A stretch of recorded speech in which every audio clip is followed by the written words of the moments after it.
Right. So, pero on Monday ay ang pag-uusapan muna, member po kayo ng Committee on Justice, syempre. Tama po kayo Opo. dyan. So, on Monday ay start na po ng pag-convene ninyo ng as Committee on Justice.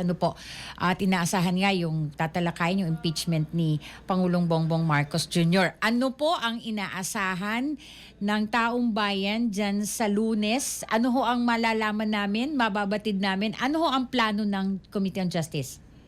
Ang totoo niyan, hindi pa naman po kami nagpupulong. Sa Lunes pa lamang po kami for the first time magpupulong. At dito po siyempre titignan po namin kung sufficient in form and substance ito pong impeachment ng ating Pangulo. Actually, yan nga po yung ko kanina, yung sufficiency in form and in substance. Ano po? So ano ho ba talaga, paano ho ba mas maintindihan namin yung sufficiency in form po muna? Ano ho ba yan? Unang-una, madali lang naman yung form kasi siyempre kailangan verified ito.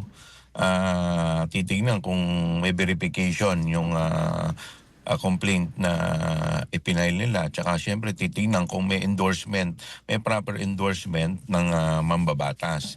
So medyo mas madali lang po yung form. Yung substance, yun ang medyo tingin ko mahirap dahil titignan kung pasok ito dun sa mga grounds na nakasaad sa ating saligang batas para ito ay maging impeachable offense. Aha, and also, kasama po dun sa substance yung mga ebidensya. Tama po ba? Tama po, kung medyo supisyente po. Hindi naman po natin sinasabi na kailangan pasok na pero on its face supisyente para matabi natin na may ground talaga ang complaint. Ang Para invited, maiwasan opo. po yung sham complaint. Ano po, para maiwasan po yung Sham complaint, yung mga walang kwenta. walang kwenta.